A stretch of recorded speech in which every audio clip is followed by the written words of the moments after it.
الرحیم الحمد للہ رب العالمین والصلاة والسلام علی اشرف الانبیاء والمرسلین خاتم النبیین رحمت للعالمین ابی القاسم محمد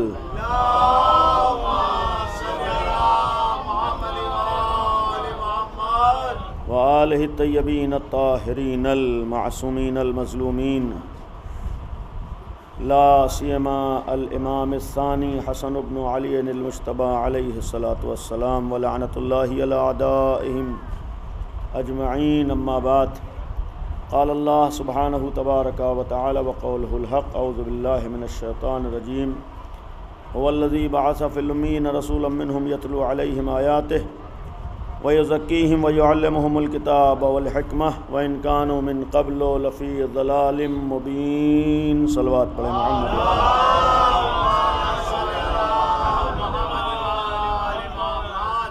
عصر جمعہ کا وقت ہے اور یہ دن منسوب ہے ہمارے آپ کے زمانے کے امام حضرت حجت ارواحنا لہ الفداء کی ذات سے۔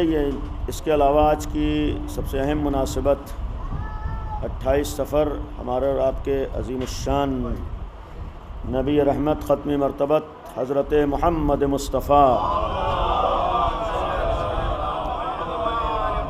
صلی اللہ علیہ وآلہ وسلم کی وفات حسرت آیات کی تاریخ ہے، اور مومنین کے لیے اور اہل ولا کے لیے غم بالائے غم ہے، اس لیے کہ دوسری ایک غم کی تاریخ آج ہی کے دن دوسرے امام حضرت امام حسن مجتبی علیہ الصلاۃ والسلام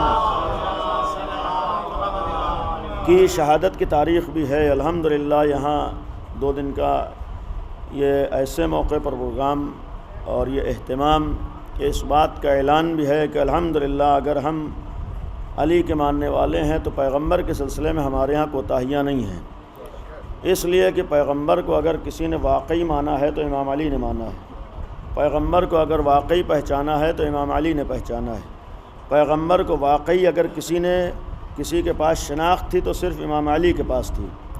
آخری لمحات میں دنیا نے اپنے مفاد کو دیکھا ہے، لیکن جس نے اپنے مفاد کو پیغمبر کے اوپر قربان کر دیا ہے وہ امام علی کی ذات تھی۔ آخری لمحات میں جب سب دنیا کے لیے پیغمبر کے جنازے کو چھوڑ کے چلے گئے، اگر اس وقت بھی کسی نے پیغمبر کا ساتھ نہیں چھوڑا ہے وہ امام علی کی ذات ہے۔ اب ظاہر سی بات ہے جس ذات نے پیغمبر کا ساتھ نہ چھوڑا ہو، آج اگر ہمیں ناز و فخر ہے کہ علی والے ہیں تو اس بات کے اوپر بھی ناز و فخر ہے کہ ہم پیغمبر والے ہیں، ہم نبی کے ماننے والے ہیں۔ الحمدللہ در علی پر آنے کے بعد ہمارے یہاں پیغمبر کے سلسلے میں کوئی کوتاہیاں نہیں ہو سکتی ہیں، پیغمبر کے سلسلے میں کوئی کمی نہیں ہو سکتی، اس لیے کہ ہم نے سب سے بڑا احسان پیغمبر کا ہمارے اوپر یہ ہے کہ جس ذات گرامی کے اوپر ہم لوگ ناز و فخر کرتے ہیں وہ ذات گرامی اگر کسی نے ہمیں عطا کی ہے تو پیغمبر کی ذات گرامی ہے۔ یعنی آج اگر ہم لوگ امام علی پر ناز کرتے ہیں، آج ہم لوگ امیر المومنین پر فخر کرتے ہیں، اور آج ہم لوگوں کو ولایت پہ ناز ہے، تو اس علی اور ولایت سے قدیر میں اگر کسی نے آشنا کیا ہے تو پیغمبر کی ذات گرامی ہے۔ لہذا اگر ہمیں ناز ہے ولایت علی پر، ناز ہے امام علی کے اوپر، تو اس سے پہلے ناز ہے پیغمبر اکرم کی ذات گرامی پر۔ ہمیں فخر ہے اس ذات گرامی کو۔ الحمدللہ ہم نبی کے ماننے والے ہیں، نبی کے پیروکار ہیں، اور ہمارے ہاں کسی طرح کی کوئی کمی کا تصور پیغمبر کے سلسلے میں نہیں ہو سکتے۔ بعض لوگوں کو غلط فہمی ہوتی ہے کہ امام علی کو زیادہ مانتے ہیں، پیغمبر کو کم مانتے ہیں۔ یہ کمی اور زیادتی کا تصور اس جگہ پر ہوتا ہے جہاں ہمارا عقیدہ یہ ہوتا ہے کہ پیغمبر الگ ہیں، امام علی الگ ہیں۔ جہاں معاملہ الگ الگ ہوتا تو یہ ہو سکتا تھا کہ اس کو کم مانتے، جب ہمارا عقیدہ یہ ہے کہ یہ سب ایک ہیں، اولونا محمد، اوسطونا محمد، آخرونا محمد، کلنا محمد، تو ہمارے لیے سب محمد ہیں۔ ایک صلوات پڑھیں محمد والے۔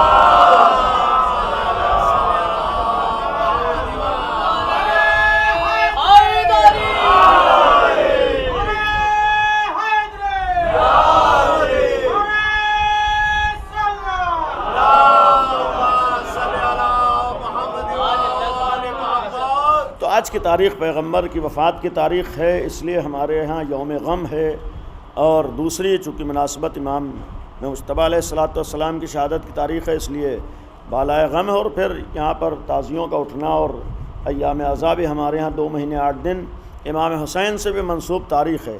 اور پھر ہمارا عقیدہ یہ ہے کہ ہمارا اپنا غم کوئی غم نہیں ہے، ہماری اپنی خوشی کوئی خوشی نہیں ہے، بلکہ ہم صرف خاندان نبوت کو دیکھتے ہیں، خاندان رسالت کو دیکھتے ہیں، آل محمد کو دیکھتے ہیں۔ انہی کا غم ہمارے لیے غم ہے، انہی کی عزا ہمارے لیے عزا ہے، انہی کا ذکر ہمارے لیے ذکر ہے۔ اگر ہمارے لیے کچھ ہے تو سب کچھ وہی ذات گرامی ہے۔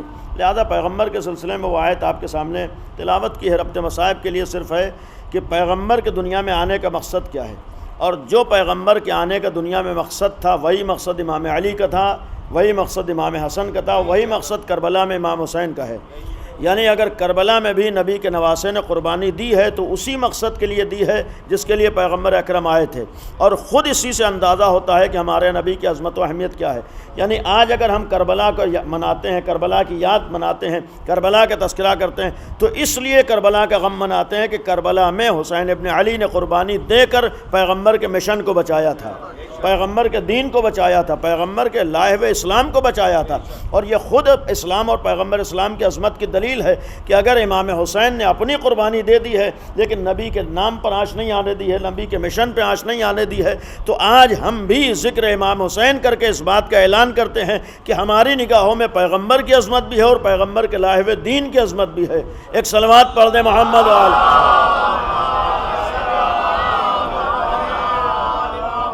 تو اس دین کے آنے کا اور پیغمبر کے آنے کا مقصد جو قرآن نے اعلان کیا اور وہی مقصد کربلا کا تھا، اور میں اس لیے یہاں تک لے کر آیا کہ آج اگر ہمارے ہاں 2 مہینے 8 دن اس پیمانے پر عزاداری ہے تو عزاداری کا مقصد صرف کوئی چیز منا لینا نہیں ہے۔ عزاداری کا مقصد خالی مختلف مناسبتوں پر نام لے لینا نہیں ہے۔ عزاداری کا مقصد نہیں کہ فرش عزا پر آ کر ہم چلے گئے۔ عزاداری کا مقصد یہ ہے کہ جس چیز کے لیے امام حسین نے اپنی جان دی ہے، اپنی قربانی دی ہے، ہم ان کی قربانی کی یاد منا کر وہ چیز بھی نگاہوں میں رکھتے ہیں۔ یعنی ہم عزاداری کر کے امام حسین کے مشن کو بھی نگاہوں میں رکھتے ہیں۔ اگر ہمارا عقیدہ ہے کہ امام حسین نے یوں ہی قربانی نہیں دی ہے تو ہم آج عزاداری بھی یوں ہی نہیں کرتے ہیں۔ اگر کسی چیز کے لیے امام نے قربانی دی ہے تو اسی چیز کے لیے ہم بھی عزاداری کرتے ہیں۔ اگر امام حسین نے قربانی دے کر کچھ بچایا ہے تو ہم بھی عزاداری کر کے اس چیز کی حفاظت کی فکر کرتے ہیں۔ آج ہمارے عزاداری کا مقصد ہے اس لیے کہ دنیا کا عام انسان بھی بے مقصد کوئی کام نہیں کرتا ہے۔ جب عام انسان بے مقصد کوئی کام نہیں کرتا ہے تو یہ ہو ہی نہیں سکتا ہے کہ علی کا ماننے والا اور بے مقصد کوئی کام کر رہا ہو۔ ایک صلوات پڑھ دیں محمد و آل محمد۔ اور پھر جہاں تک مقصد کی بات ہے، قرآن یہ کہہ رہا ہے کہ پیغمبر کے آنے کا سبب، بلکہ یہ کہا جائے کہ آل محمد کی قربانیوں کا سبب، پہلا جملہ قرآن کا یہ ہے کہ هو الذی بعث فی الامین، اللہ نے لوگوں کے درمیان، امین کے درمیان ایک رسول بھیجا ہے۔ اس کے آنے کا مقصد کیا ہے، کس لیے آیا ہے؟ پہلی چیز اس نے کہا کہ یتلو علیہم آیاتہ، قرآن کریم کی تلاوت کے لیے آیا ہے، قرآن کریم جیسی ایک کتاب دینے کے لیے آیا ہے، قرآن کریم جیسا ایک تمہارے سامنے معیار پیش کر کے گیا، قرآن کریم جیسی ایک عظیم الشان علم والی کتاب تمہیں دی ہے۔ یتلو علیہم آیات، تمہارے سامنے قرآن کریم کو پڑھنے کے لیے، قرآن کریم بتانے کے لیے، قرآن کا درس دینے کے لیے، قرآن تم تک پہنچانے کے لیے آیا۔ اور دوسری چیز یزکیہم، اس لیے آیا ہے کہ قرآن بھی دیا ہے اور تمہارے تزکیے کے لیے آیا ہے، اس لیے آیا ہے کہ تاکہ تمہارا بہترین اخلاق ہو جائے، اس لیے آیا ہے کہ تمہارا بہترین کردار ہو جائے، اس لیے آیا ہے کہ تمہاری بہترین رفتار ہو جائے، اس لیے آیا ہے کہ تم بہترین کردار و اخلاق سے آراستہ ہو جاؤ۔ میں نے کہا کہ یہ نگاہوں میں رہے کہ پیغمبر کس لیے آئے ہیں، قرآن اعلان کر رہا ہے، اور جس لیے پیغمبر آئے ہیں اسی لیے امام حسین نے قربانی دی ہے، اور اسی لیے آج ہماری عزا ہے، ہمارا غم ہے۔ یعنی غم بھی اسی مقصد کو نگاہوں میں رکھ کر ہے جس کا قرآن اعلان کر رہا ہے۔ قرآن نے پہلی چیز یہ کہی کہ پیغمبر قرآن کو دینے کے لیے آئے ہیں، قرآن بتانے کے لیے آئے ہیں، قرآن تم تک پہنچانے کے لیے آئے ہیں۔ یعنی آج ہماری عزاداری کا مقصد بھی حفاظت قرآن ہے، آج بھی ہماری عزاداری کا مقصد قرآن کو دنیا کے سامنے پیش کرنا ہے، آج بھی ہماری عزاداری کا مقصد قرآنی تعلیمات کو دنیا میں عام کرنا ہے۔ ہم اپنے دل کے لیے یا خوشی کے لیے عزاداری نہیں کرتے ہیں، بلکہ عزاداری میں ہمارا عقیدہ یہ ہے کہ اگر امام حسین نے اللہ کی خوشی کے لیے اور اللہ کے مشن کو آگے بڑھانے کے لیے قربانی دی ہے تو ہم بھی امام حسین کی عزا اللہ کی خوشی کے لیے اور اللہ کے پیغام کو پہنچانے کے لیے کرتے ہیں۔ ایک صلوات پڑھ دیں محمد و آل محمد۔ دوسری چیز قرآن نے کہا کہ یتلو علیہم آیاتہ، پہلی چیز وہ قرآن کی تلاوت کرتا ہے۔ یزکیہم، پیغمبر اس لیے آیا ہے کہ تمہیں تزکیہ کرے، تمہارے اخلاق کو سنوارے، تمہاری رفتار کو سنوارے، تمہیں بہترین اخلاق سے آراستہ کرے، یعنی پیغمبر کے آنے کا مقصد یہ ہے۔ اور تیسری چیز اور آخری اس آیت میں اعلان ہوئی، یزکیہم ویعلمہم الکتاب والحکمہ، پیغمبر اس لیے آیا ہے کہ سماج سے جہالت کا خاتمہ کرے۔ یعلمہم الکتاب والحکمہ یعنی اس لیے آیا ہے کہ دنیا میں جہالت کا تصور نہ پایا جائے، اس لیے آیا ہے کہ دنیا میں کوئی جاہل نہ رہنے پائے۔ اتنا یقین رکھیے کہ اگر یہ تین چیزیں قرآن کریم نے معیار بیان کیے ہیں نبی کے سلسلے میں، تو انہی چیزوں کو علی ابن ابی طالب نے بھی پیش کیا، انہی چیزوں کو آل محمد نے۔ اتنا یقین رکھیے کہ اگر ان کا مشن یہ چیزیں تھیں تو وہ لوگ ان کے مقابلے پر آئے ہیں جن میں یہ تینوں چیزیں نہیں پائی جاتی تھیں۔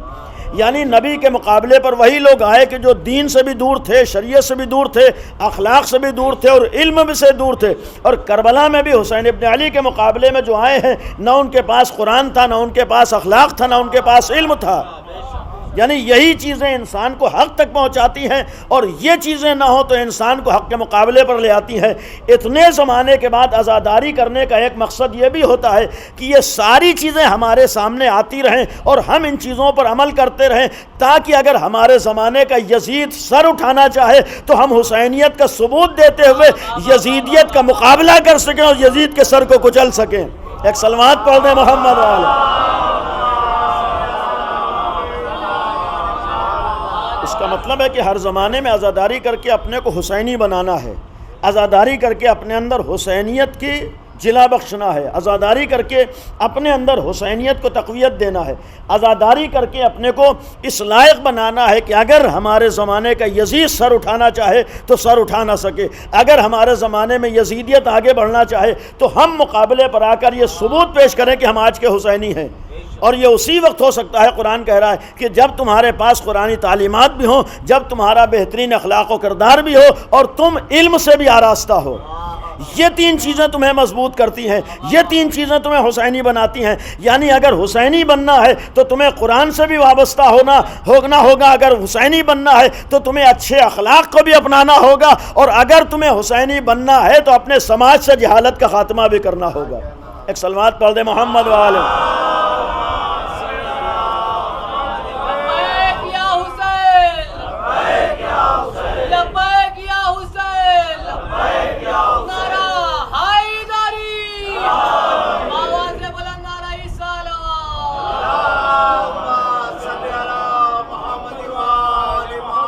تو قرآن خود کہہ رہا ہے کہ یزکیہم، پہلی چیز ہے کہ قرآن کی تلاوت۔ اور بہرحال بہترین مجلسیں آپ لوگ سن چکے ہیں، کچھ خشک باتیں بھی آپ کے سامنے۔ اولاً یہ جو قرآن نے کہا ہے کہ یتلو علیہم آیاتہ، قرآن ہمیں بہت کچھ عطا کرتا ہے۔ اور آج اگر دنیا کی ترقی یافتہ قوموں کا آپ جائزہ لیجئے جو قرآن مخالف ہیں، لیکن انہوں نے بھی اپنی ترقی کا راز قرآن میں تلاش کیا ہے۔ یعنی آج جو لوگ قرآن کے مخالف اور ترقی کر رہے ہیں وہ بھی قرآن کو نگاہوں میں رکھ کر ترقی کر رہے ہیں، یعنی اسے بھی معلوم ہے کہ قرآن میں بہت کچھ ہے۔ اگر ہمارا دعویٰ یہ ہے کہ قرآن میں ہر علم موجود ہے، سب کچھ موجود ہے، تو کہہ دینے سے سب کچھ نہیں ملے گا، بلکہ ہماری ذمہ داری ہے کہ جا کر اس قرآن میں تلاش کریں کہ سب کچھ کیا ہے۔ ہم قرآن تک آئیں، ہمارے پاس آج اتنا ٹائم ہو کہ ہم قرآن پڑھ سکیں۔ عزاداری کا مقصد ہی اور مفہوم ہی یہ ہے کہ ہم ان چیزوں کے بھی بجا لا سکیں جسے امام حسین نے بجا لائے تھے۔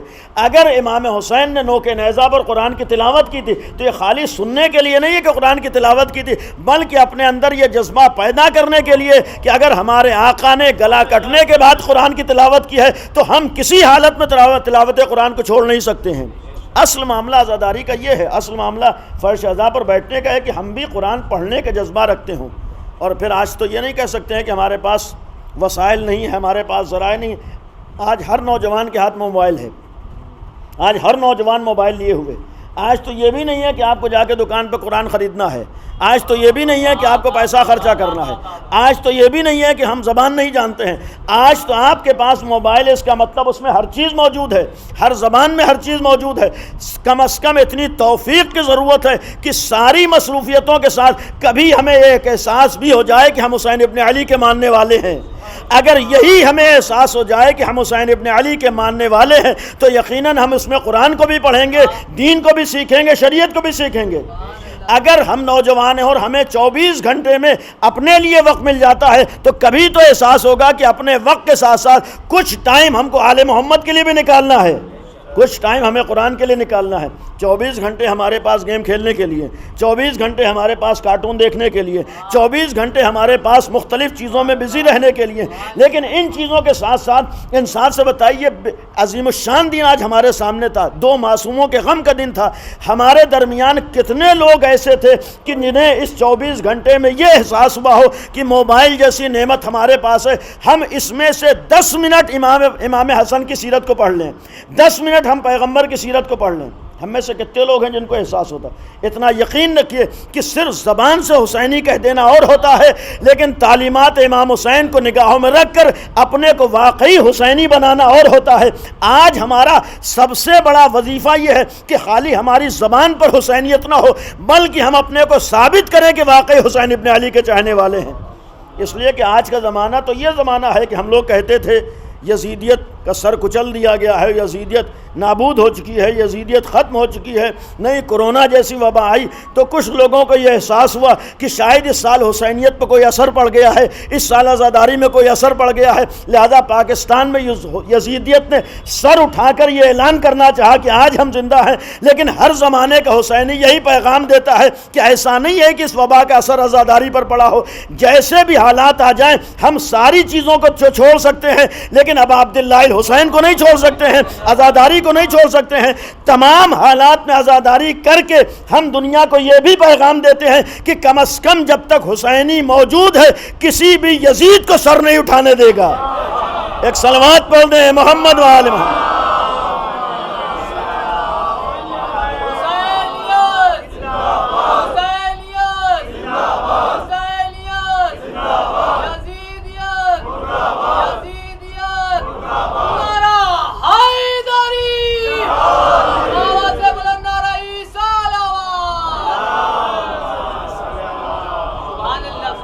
دیکھیں ہمارے پاس اکثر نوجوان ہیں، ہم لوگ مجلسوں میں بہرحال بہت سی چیزوں پر خوش ہوتے ہیں اور ہونا بھی چاہیے، فضائل اہل بیت سنتے ہیں، لیکن فضائل اہل بیت خالی خوش ہونے کے لیے نہیں ہوتے ہیں، بلکہ فضائل اہل بیت کا مطلب ہوتا ہے کسی وقت بیٹھ کر اپنا جائزہ بھی لینا ہوتا ہے۔ فضائل اہل بیت کا مطلب ہوتا ہے کہ امام سے کچھ عہد و پیمان بھی کرنا ہوتا ہے۔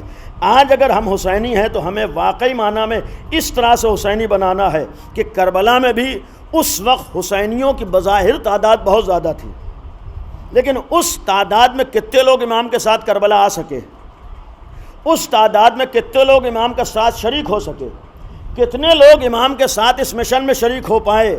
چاہنے والے تو بہت تھے، دعویٰ کرنے والے تو بہت تھے، لیکن اگر امام کے ساتھ شریک ہو پائے تو کل 71 افراد تھے۔ آج عزاداری کا مقصد یہ بھی ہوتا ہے کہ مسلسل ہم ذکر حسین کرتے رہیں، عزاداری کرتے رہیں، تاکہ اس فرش عزا پر آ کر اپنے کو اس لائق بنا سکیں کہ اگر ہمارا امام تشریف لے آئے اور پھر وہ موقع ہو کہ حسینیت اور یزیدیت کا ٹکراؤ ہو رہا ہو تو ہمارا شمار ان افراد میں ہو جو امام کے ساتھ شریک ہو جاتے ہیں۔ آج عزاداری کا مقصد یہ ہے کہ ہمارا شمار 71 میں ہو، ان لوگوں میں نہ ہو جو زبان سے تو چاہنے والا کہتے ہیں لیکن امام کے ساتھ شریک۔ اور پھر کون لوگ امام کے ساتھ آ پائے؟ اس کے لیے قرآن نے کہا کہ پہلی چیز ہے وہ لوگ آ سکے ہیں جو قرآن سے وابستہ تھے، وہ لوگ آ سکے ہیں کہ جن کا بہترین اخلاق و کردار تھا، وہ لوگ آ سکے ہیں کہ جو علم سے آراستہ تھے۔ یعنی اگر یہ چیزیں قرآن نے معیار بتائی ہیں تو آج عزاداری کا ایک مقصد یہ بھی ہوتا ہے کہ فرش عزا پر آ کر ہمیں قرآن سے بھی وابستہ ہونے کا عہد کرنا ہے، ہمیں بہترین اخلاق سے بھی آراستہ ہونا ہے، اور کم از کم ہم کو اپنے زمانے میں علمی میدانوں میں آگے بڑھنا ہے۔ اگر ہم عزاداری کر کے علمی میدانوں میں آگے بڑھ سکیں تب تو سمجھ لیجئے کہ ہم نے حق عزا ادا کیا ہے۔ اگر عزاداری کر کے ہم اپنے سماج سے جہالت کا خاتمہ کر سکیں تب تو سمجھ لیجئے کہ ہم نے عزاداری کا حق ادا کیا ہے۔ لیکن جہاں پر ہم تھے وہیں پر باقی رہ جائیں تو ہم نے عزاداری تو کی ہے لیکن عزاداری کا حق ادا نہیں کیا ہے۔ اس لیے کہ آج ہمارے اس ہندوستان میں دنیا کی کوئی ایسی قوم نہیں ہے جو عزاداری نہ کرتی ہو۔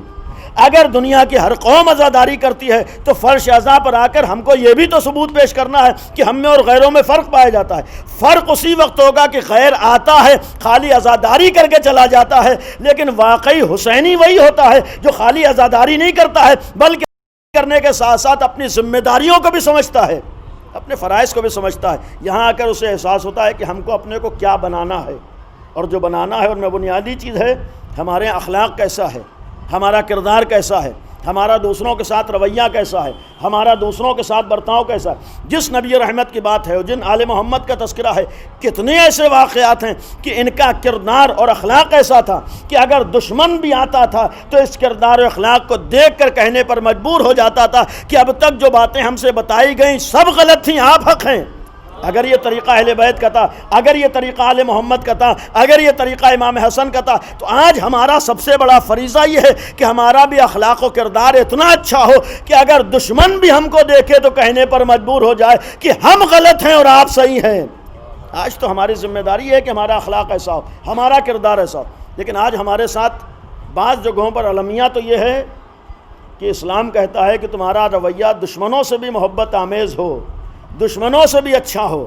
دشمنوں کو تو چھوڑیے، آج ہم آپس میں اچھا رویہ اپنانے پہ تیار نہیں، آج ہم آپس میں محبت سے پیش آنے پر تیار نہیں، آج تو ہم آپس میں محبت کا اظہار کرنے پر تیار نہیں۔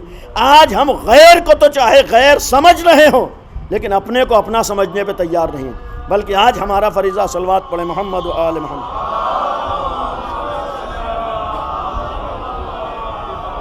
تو عزاداری کا ایک بہت بڑا مفہوم ہمارے ہاں اس اخلاق سے آراستہ ہونا، اور اس اخلاق کی بنیاد پر کم از کم یہ پیغام لینا ہے کہ اگر ہمارے آپس کے معاملات ہیں، ہمارا آپس کا مسئلہ ہے، اس لیے کہ اتنا یاد رکھیے کہ اخلاق جس کی تاکید یہ مجالس اعزا دیتی ہیں، جس کی تاکید کربلا کرتی ہے، جس کی تاکید آل محمد کر، یہی اخلاق سبب بنتا ہے کہ آپسی رشتے مضبوط رہتے ہیں، اور اگر اخلاق نہ ہو تو پھر آپسی رشتے ختم ہو جاتے ہیں۔ اور اگر ہم اپنے اطراف میں جائزہ لیں، آج ہمارے ہاں آپسی اختلاف کی بہت بڑی وجہ یہ اخلاق کا نہ ہونا ہے۔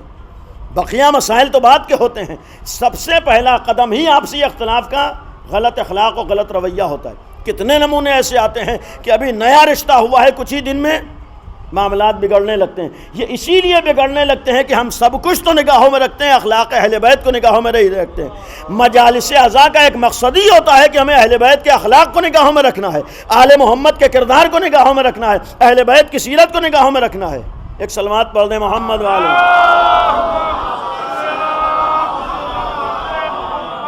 آج ہمارا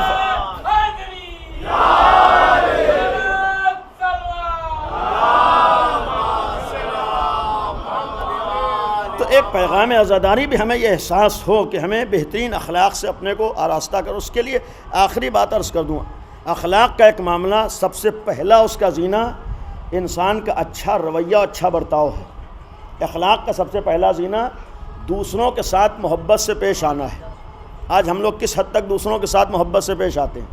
آج ہمارا رویہ دوسروں کے ساتھ کیا ہے؟ اسلام یہ کہہ رہا ہے، قرآن یہ کہہ رہا ہے، آل محمد یہ کہہ رہے ہیں کہ تمہارا رویہ دشمنوں سے اچھا ہو۔ اس لیے کہ امام حسن کے سلسلے میں عرض کر چکا ہوں، امام حسن کا تو معاملہ یہ تھا کہ اگر حاکم شام کی غلط فہمیوں کا شکار ہو کر، اس کے پروپیگنڈے کا شکار ہو کر لوگ دشمن علی بن کر امام حسن کے پاس آتے تھے تو امام کا جواب ایسا ہوتا تھا کہ آتا تھا دشمن بن کر، لیکن جب واپس جاتا تھا تو محب علی بن کر۔ یعنی وہی جو دشمن بن کر آتا تھا امام حسن کو دیکھ کر وہ یہ کہتا ہوا جاتا تھا کہ جو کچھ مجھے بتایا گیا وہ غلط تھا، آپ صحیح ہیں۔ یہ امام حسن نے ہمیں سیرت بتائی ہے کہ خالی زبان سے نہ کہو کہ تمہارا دین بہت اچھا ہے، خالی زبان سے نہ کہو کہ تمہارا مذہب بہت اچھا ہے، خالی زبان سے نہ کہو کہ تمہاری حسینیت بہت اچھی ہے، بلکہ اپنے عمل و کردار سے ثابت بھی تو کرو کہ تمہارا مذہب کتنا اچھا ہے۔ تو اپنے کردار سے دنیا کو بتاؤ کہ کس دین کے ماننے والے ہو، اس لیے کہ دنیا خالی زبانی دعووں کو نہیں دیکھتی ہے، دنیا تو تمہارے کردار و اخلاق کو دیتی ہے۔ اور کربلا ہمیں وہی اخلاق سکھاتا ہے، کربلا وہی کردار ہمیں بتاتا ہے۔ اور اس کردار کا ایک پہلو یہ بھی ہے کہ ہم آج علم سے آراستہ ہوں، آج ہم صاحب علم ہوں۔ آج تو ہماری سب سے بڑی ذمہ داری یہ ہونا چاہیے، عزاداری کا مقصد یہ ہونا چاہیے کہ ہمارے سماج سے جہالت کا خاتمہ ہو جائے۔ اس لیے کہ ابھی یہ بھی چہلم کے عنوان سے ہوتا ہے، 40 امام حسین گزرا ہے۔ میں عرض کر چکا ہوں کہ 40 امام حسین میں امام حسین کی زیارت کا ایک جملہ رہتی دنیا تک ہر حسینی کے لیے پیغام تھا کہ حسین ابن علی نے کربلا میں اس لیے قربانی دی تھی کہ دنیا سے جہالت کا خاتمہ کریں۔ اگر امام حسین نے سن 61 ہجری میں اس وقت دنیا سے جہالت کے خاتمے کرنے کے لیے قربانی دی تھی، تو آج عزاداری کا سب سے بڑا مقصد ہی یہ ہوتا ہے کہ ہمارے سماج سے جہالت ختم ہو جائے۔ یعنی اگر ہم عزاداری کر کے اپنے سماج سے جہالت کو ختم کر رہے ہوں تو سمجھیے کہ ہم نے عزاداری کا حق ادا کیا ہے، لیکن زبان پر خالی نام حسین ہو اور ہم جہالت کے درمیان زندگی گزار رہے ہوں تو ہم نے نام تو لیا ہے لیکن حق ادا نہیں کیا ہے۔ ایک صلوات پڑھ دیں محمد والے۔ لہذا فرش ادا پر آ کر ہمارے جوان کو اس بات کا عہد کرنا چاہیے کہ اگر ہم علی جیسے عالم کے چاہنے والے ہیں تو پھر ہمیں بھی علم میں کسی سے پیچھے نہیں رہنا ہے۔ اگر ہم امام صادق جیسے عالم کے ماننے والے ہیں تو پھر علم میں ہمیں کسی سے پیچھے نہیں رہنا۔ اتنا یاد رکھیے کہ زمانہ وہ زمانہ ہے کہ اگر ہم صاحب علم نہ ہوں تو آسان نہیں ہے اپنا حق لے لینا، آسان نہیں ہے اپنے کو نقصانات سے محفوظ رکھ لینا۔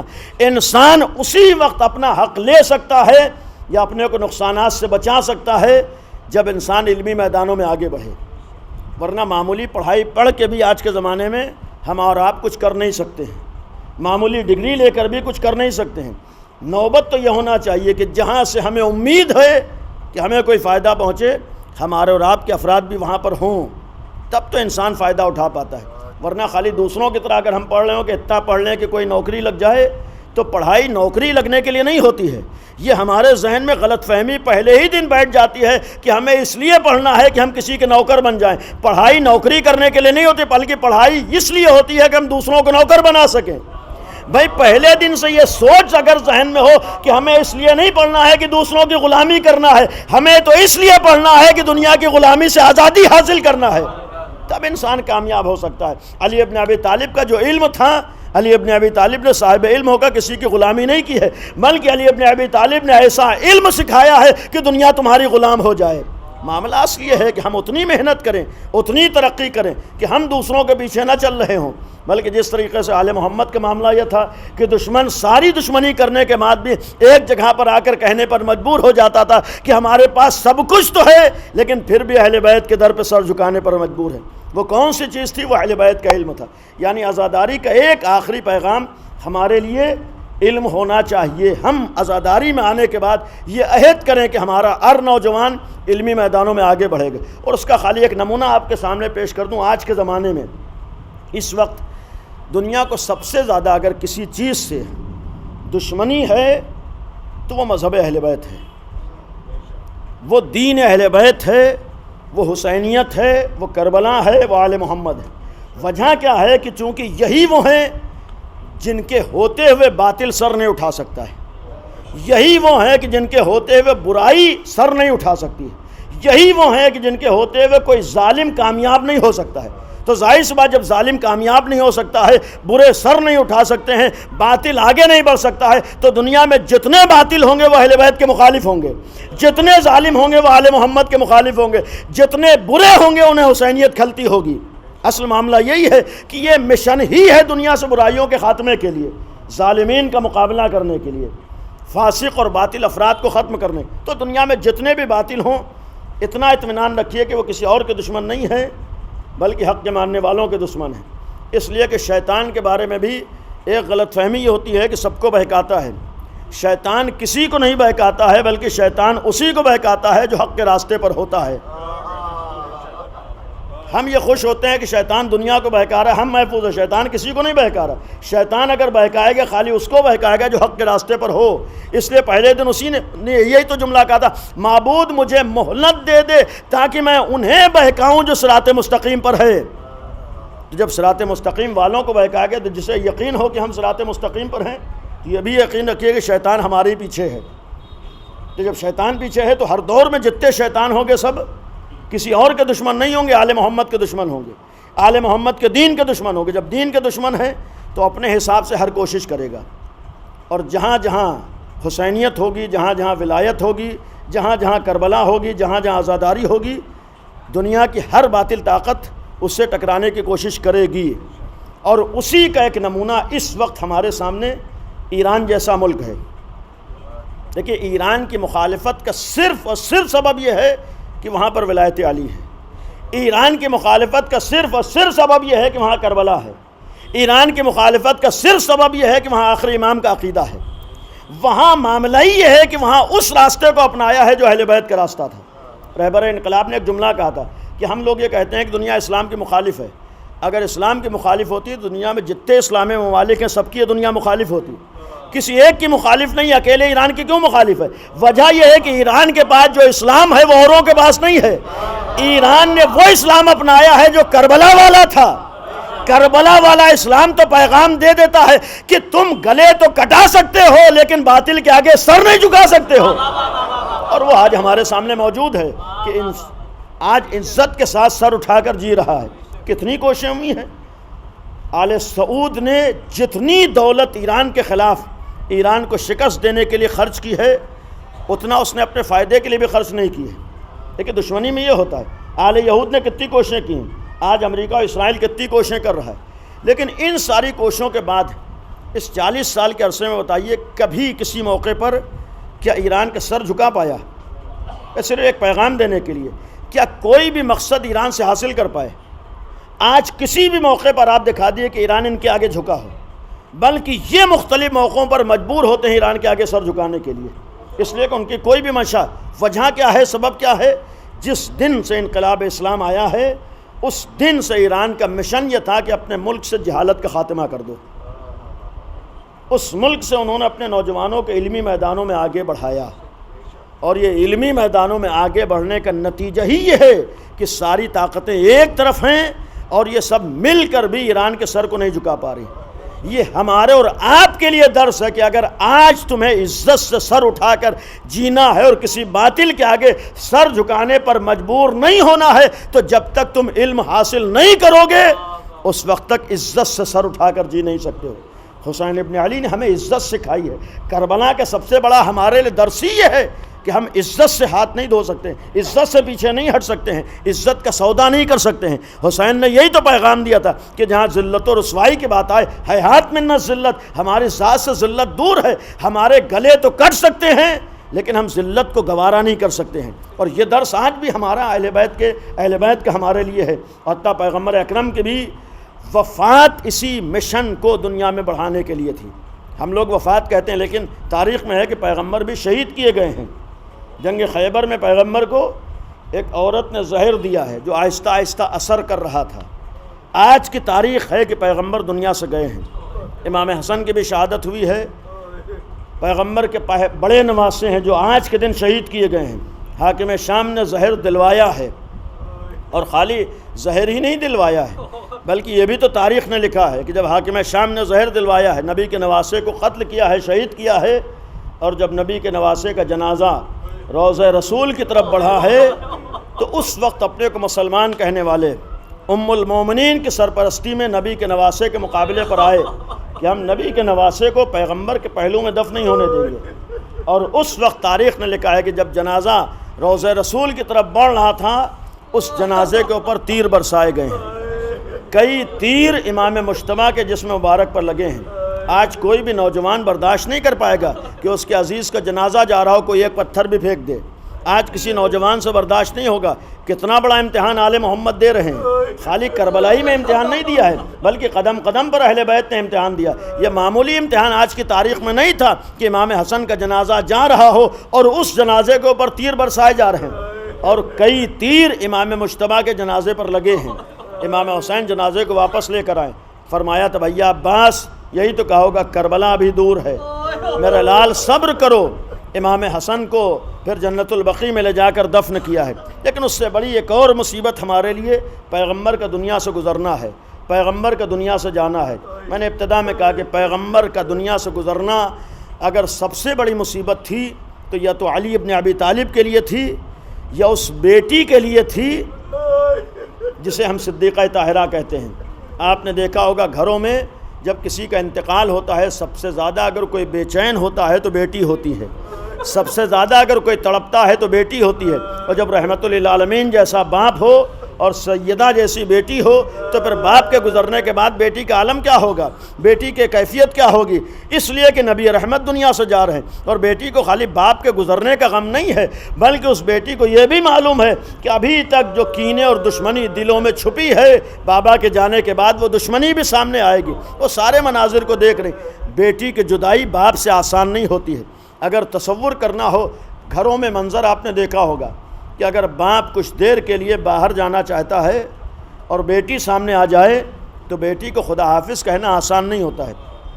آدمی سب سے تو خدا حافظ کہہ لیتا ہے، سب کو تو سمجھا لیتا ہے، لیکن اپنی بیٹی کو آسان نہیں ہوتا ہے، اس لیے کہ جو رشتہ ہے، جو تعلق ہے اپنی بیٹی سے، وہ بہت سخت ہوتا ہے۔ تصور کیجئے پیغمبر دنیا سے جا رہے ہیں، بیٹی کے زانوں پر باپ کا سر ہے، آخری لمحات ہیں، کیفیت کیا ہوگی؟ صرف صدیقہ طاہرہ بے چین نہیں ہے، بلکہ نبی کو بھی احساس ہے کہ میری بیٹی یتیم ہو جائے گی۔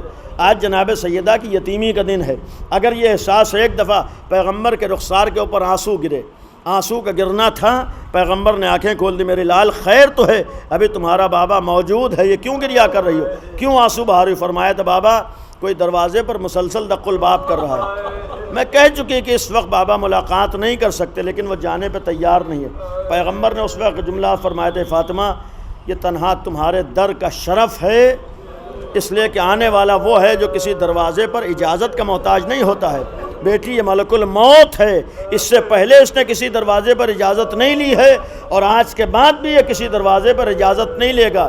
بیٹی سے اجازت دو تو ملک الموت بھی تاریخ میں ہے، چونکہ عظمت پیغمبر ہے دنیا کے سامنے آ رہی ہے کہ اگر ملک الموت آیا ہے تو پیغمبر سے اجازت لے کر آیا ہے، صدیقہ طاہرہ سے اجازت لے کر آیا ہے، اور پھر ملک الموت تو آیا ہے۔ ایک امتحان بیٹی نے دیا ہے، باپ کے سائے سے 28 سفر کو محروم ہو گئی، باپ دنیا سے چلا گیا، لیکن عزیزو آج کے دن ایک منظر فاطمہ نے یہ دیکھا ہے کہ ملک الموت بھی آ رہا ہے تو اجازت لے کر آ رہا ہے۔ ابھی 2-4 دن کے بعد یہی بیٹی اسی دروازے پر ایک اور منظر دیکھے گی کہ اسی دروازے پر آگ و لکڑیاں جمع ہے، اسی دروازے کو جلایا جا رہا ہے، یہی جلتا ہوا دروازہ اس بیٹی پر گرایا جا رہا ہے۔ انصاف سے بتائیے، کسی بیٹی کا باپ دنیا سے چلا جائے کتنے دنوں تک بیٹی رنجیدہ رہتی ہے، کتنے دنوں تک غمزدہ رہتی ہے۔ ہائے 28 سفر کو فاطمہ دنیا سے، باپ دنیا سے گیا ہے، یتیم ہوئی ہے۔ 2-4 دن کے بعد ایک دوسری مصیبت یہ بھی آئے کہ دروازہ جلا دیا جائے اور جلتا ہوا دروازہ گرا دیا جائے، اور صرف جلتا ہوا دروازہ نہیں بلکہ شکم میں جناب محسن شہید کر دیا جائے۔ اس لیے کہ کسی بھی بیٹی سے خدا حافظ کہنا اور باپ کا چلا جانا بیٹی کے لیے بہت بڑی مصیبت ہے۔ اور جب بات آئی فاطمہ زہرا رخصت ہوئی ہیں، اپنے باپ کو خدا حافظ کہا ہے، یہ یقین رکھیے کہ ہر بیٹی کے آخری لمحات باپ سے جدائی کے آسان نہیں ہوتے ہیں۔ آج کی تاریخ میں ایک لمحے کے لیے بیٹھ کے سوچئے جناب سیدہ جیسی بیٹی اپنے باپ سے کیسے جدا ہوئی ہیں، کیسے خدا حافظ کہا ہے۔ اور یہ اس لیے کہ آج ہمارے یہاں سے گھروں سے تعزیے بھی اٹھتے ہیں، بہت سے جگہوں پر عزائے امام حسین ہے، ایام عزائے سید الشہداء ہیں، آج ہم لوگ تعزیے بھی اٹھاتے ہیں۔ اس وقت تصور کیجئے کہ جب یہ احساس ہوتا ہے کہ مثلاً گھروں سے تعزیے اٹھیں گے تو تعزیوں سے اٹھنے سے تصور یہ آتا ہے کہ ہمارے گھروں سے رونق چلی جائے گی۔ ہمیں یہ احساس ہوتا ہے کہ جو آقا حسین کی نام سے ہمارے گھر میں برکت تھی، رونق تھی، وہ ختم ہو جائے گی، جبکہ ہم اس بات کو بھی جانتے ہیں کہ جیے جو اگلے برس ہم ہیں اور یہ غم پھر ہے، اور جو چل بسے تو یہ اپنا سلام آخر ہے۔ صرف یہ سوچ کے ہم بے چین ہو جاتے ہیں کہ آقا حسین سے منسوب، ذریع سے منسوب آج ہمارے ہاں تعزیہ ہے، نسبت ہے، لہٰذا احترام ہے۔ خالی تعزیہ کے رخصت ہوتے وقت مومنین کے دلوں کی کیفیت کیا ہوتی ہے، چاہنے والوں کے دلوں کا عالم کیا ہوتا ہے۔ ایسے موقع پر سوچئے جب ہم اور آپ اتنا بے چین ہوتے ہیں تو جناب سکینہ کے دل کا عالم کیا رہا ہوگا جب باپ کو خدا حافظ کہا ہے۔ میں نے ابھی عرض کیا کہ جناب سیدہ کا باپ سے رخصت ہونا آسان نہیں تھا، کربلا کے میدان میں جناب سکینہ سے رخصت ہونا آقا حسین کے لیے آسان امتحان نہیں تھا۔ بہت بڑے امتحانات آقا حسین نے دیے ہیں، لیکن دل یہ کہتا ہے کہ آخری لمحات میں جب 4 برس کی بچی سامنے آ کر کھڑی ہو گئی ہے، اور انصاف سے بتائیے اس بچی نے آ کر یہ جملہ کہا جسے سکینہ اسی لیے کہا گیا ہے کہ جو باپ کے سکون کا سبب ہو، جس کے بغیر نہ حسین کو نیند آتی ہو، نہ 4 برس کی بچی کو نیند آتی ہو، وہ بچی سامنے آ کر یہ کہے کہ بابا ہمیں کس کے سہارے چھوڑ کے جا رہے ہو، بابا مجھے کس کے سہارے چھوڑ کے جا رہے ہو۔ جناب سکینہ کے جملہ کہہ دینا، دل یہی کہتا ہے آقا حسین کے لیے سب کو خدا حافظ کہہ دینا آسان تھا، لیکن آخری لمحات میں اپنی 4 برس کی بچی کو خدا حافظ کہنا آسان نہیں تھا۔ اسی لیے میں نے عرض کیا کہ شاید گھروں میں منظر دیکھا ہو کہ جب آپ گھر سے باہر نکلتے ہیں اور چھوٹی بچی آپ کی ہو، اگر آ کے دامن پکڑ لیتی ہے، اگر آ کے سامنے کھڑی ہو جاتی ہے تو باپ قدم آگے نہیں بڑھا پاتا ہے، سب کو تو سمجھا لیتا ہے لیکن اپنی بچی کو نہیں سمجھا پاتا ہے، اسے کیسے سمجھائے، اسے کیسے دلاسا دے۔ یعنی چند لمحات کے لیے بھی ایک بیٹی برداشت نہیں کر پاتی ہے کہ ہم اپنے باپ سے جدا ہوں یا اپنے باپ سے دور ہوں۔ جب عام بیٹی اپنے باپ سے چند لمحات کو برداشت نہیں کر پاتی ہے، سکینہ کو یہ معلوم تھا کہ اگر میرا بابا جا رہا ہے تو وہ دوبارہ پلٹ کے نہیں آئے گا۔ سکینہ یہ جانتی تھی کہ اب یہ آخری ملاقات ہے، آخری رخصت ہے، لہٰذا یہ بچی بے چین تھی، یہ بچی تڑپ رہی ہے۔ بس آخری ایک منظر ہے کہ جس وقت آقا حسین نے جناب سکینہ کو خدا حافظ کہا ہے، یہ لمحات خیمے سے نکلنے کے بعد کے ہیں۔ تاریخ میں یہی ہے کہ جس وقت آقا حسین سوار ہونا چاہتے تھے اس وقت یہ بچی سامنے آ گئی ہے، اس وقت جناب سکینہ سامنے آئی ہیں۔ یہاں پر تاریخ میں ایک جملہ میں نے خود پڑھا ہے، لکھا ہے کہ جس وقت یزید نے شمر سے سوالات کیے تھے، ایک سوال یہ کیا تھا کربلا میں اتنے زیادہ مصائب ڈھائے گئے، کیا کسی مصیبت کو دیکھ کر تیرا دل بھی پسیجا ہے؟ یعنی اب آپ انصاف سوچئے کہ یزید سوال کر رہا ہے شمر جیسے ایک ظالم سے، کربلا میں کیا کسی منظر کو دیکھ کر تیری آنکھوں سے بھی آنسو آئے ہیں؟ کیا تو بھی پسیجا ہے؟ کیا تیرا دل بھی افسوس ہوا ہے تجھے؟ جو شمر نے جواب دیا تھا، اے یزید کربلا میں بہت سے سخت مرحلے تھے لیکن کسی منظر کو دیکھ کر میرا دل نہیں پسیجا ہے، کسی منظر کو دیکھ کر میرے آنکھوں میں آنسو نہیں آئے ہیں، لیکن ایک منظر ایسا تھا جب میں نے دیکھا ہے میں تڑپ گیا، جب میں نے دیکھا ہے میری آنکھوں سے آنسو آ گئے۔ یزید نے سوال کیا، ملعون وہ کون سا وقت تھا؟ شمر نے جواب دیا، ہے یزید جب حسین اپنے 4 برس کی بچی کو خدا حافظ کہہ رہے تھے اور یہ بچی حسین کے سامنے آ کر کھڑی ہو گئی، اس نے حسین کا دامن تھام لیا ہے، یہ منظر ایسا تھا کہ میں دیکھ کے برداشت نہ کر پایا۔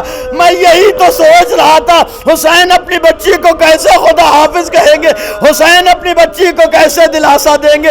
انصاف سے بتاؤ، جو منظر سوچ کے شمر جیسا ملعون تڑپ گیا ہے، ہائے باپ کے لیے اس بچی کو خدا حافظ کہہ دینا آسان نہیں تھا۔ حسین جانتے تھے بس ایک جملہ کا، اے میری لال سکینہ بس آج سے دستور بدل جائے گا، آج سے اصغر میرے سینے پہ سوئے گا اور تم ماں کی آغوش میں سو رہنا۔